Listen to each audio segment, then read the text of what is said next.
Hey guys, I just wanted to do a quick little video about friendship.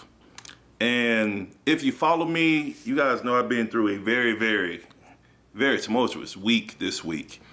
And it started with the 26th anniversary of a former mentor of mine who unfortunately passed away from the AIDS virus. And I watched him die in the hospital all those years ago, and I was a young man. And we were both in the entertainment business, and he went by the name of White Knight, and I was Nyghtstorm, you know, and it was the tale of the storms, and we would go around entertaining people. And it was a mixed race thing, a white guy and a black guy. Both had long hair, if you can believe it, because you see I'm bald, right? You see I'm bald. But he was a good mentor of mine. But when he passed away, he gave me some very stern words. He told me to stop focusing on getting revenge on people that have hurt me, and to focus on uniting people around me and finding the good in folks and doing what's good. And at the time, I wasn't thinking about that because I was too busy watching him and living that lifestyle. And he told me that he wasted a lot of his life on, you know, women, spending money, cars, chasing after things that just wasn't good. But he taught me a lot, and things didn't click with me until I got older and started having children and thinking back about what White Knight was saying, and then it made sense. But at that time, I was young and dumb and didn't pay attention, and that's something I ultimately regret, because even though he said that and he passed away, I didn't get it. But now I fully appreciate that. But it was the anniversary on Sunday of his death. And then the very next day, of course, if you follow me, some shocking news to a lot of my followers, I announced that me and my now ex-wife, Toby, we were in court and we was signing papers to finalize our divorce. And this was 17 years of marriage, and even though her and I are still very good friends, and we co-parent and we love our 7 children, and this was probably one of the most peaceful divorces in history. I mean, it was no drama. It ain't like somebody was cheating or somebody was doing this or that. The marriage just ended for its own reasons, and only her and I know all the reasons, but it had its reasons. But it was very cordial and peaceful. And even though it wasn't drama filled, I mean, it hurt. And I was going through it, and some really good friends saw the pain that, you know, I was going through and decided to start encouraging both of us. And that's what I liked. They wasn't taking sides, because there's not really any sides to take here.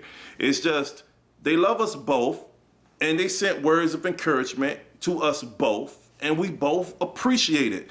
So that's one blessing that we have. We could take away from the marriage. Yes, we got our 7 children, but we also still have all of our friends that we had, because they are our friends, and it's cool.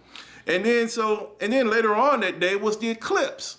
Now everybody, the whole country was talking about the eclipse, and I was ready for the eclipse, and I was at home, and I was, you know, doing some work, and I was ready to look at the eclipse, and I'm outside, and I'm ready to rock and roll like everybody else.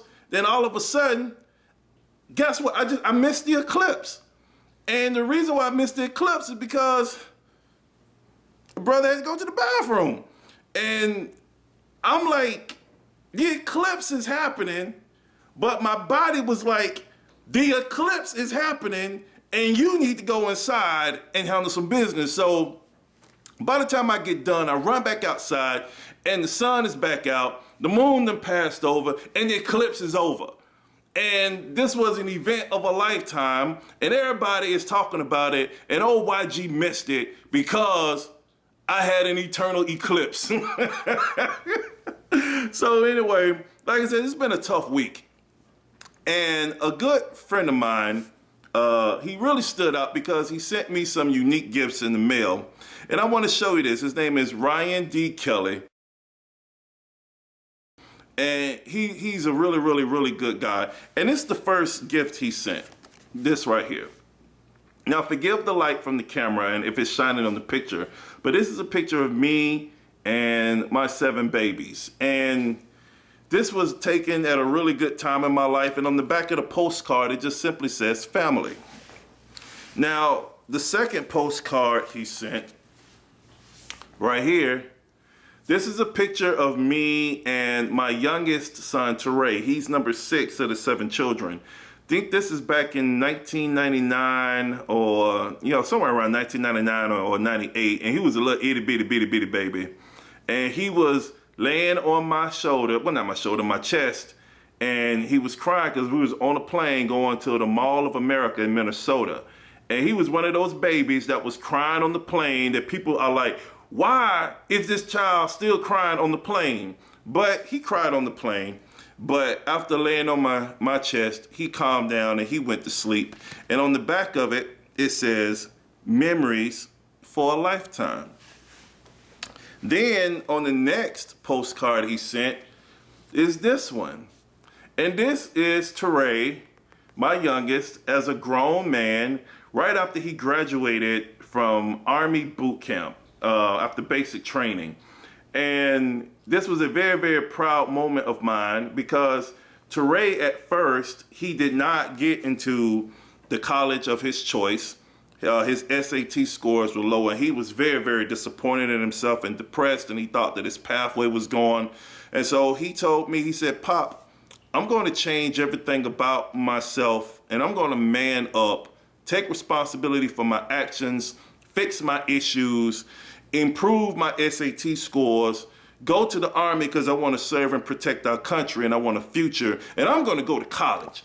And I'd be doggone if this young man didn't do that. He improved his SAT scores dramatically and got into school and is playing football and serving his country. And on the back of the postcard, it just says, serving our great country. So that's that.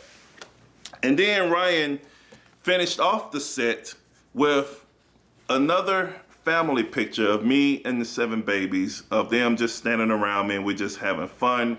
And on the back of the card, it says family. Well, sir, I want to thank you. I want to thank you for these very sensitive gifts at a very sensitive time in my life. And I really appreciate it.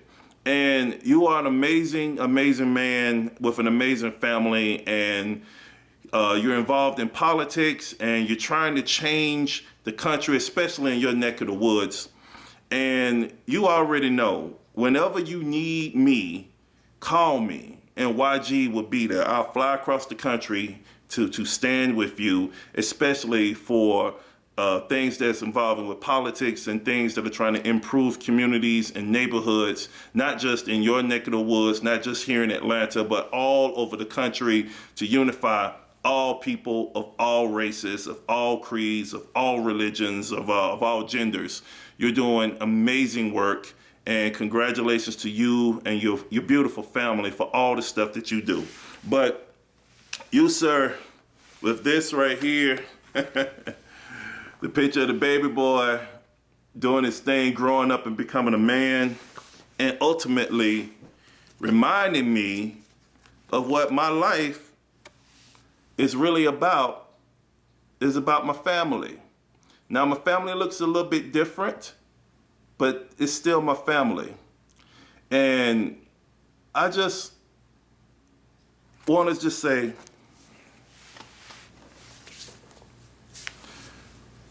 that I just appreciate all my friends for stepping up and helping me get through this very hurtful time in my life. And Ryan, this was very selfless and very special, and I'm never gonna forget it, sir.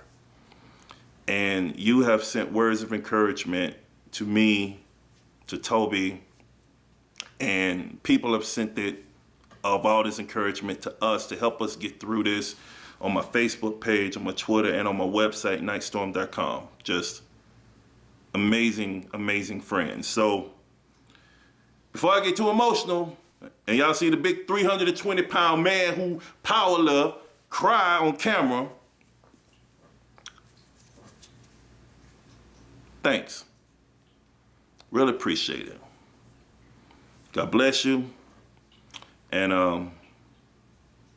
I just hope I can be as good of a friend to you as you all have been to me. Thanks.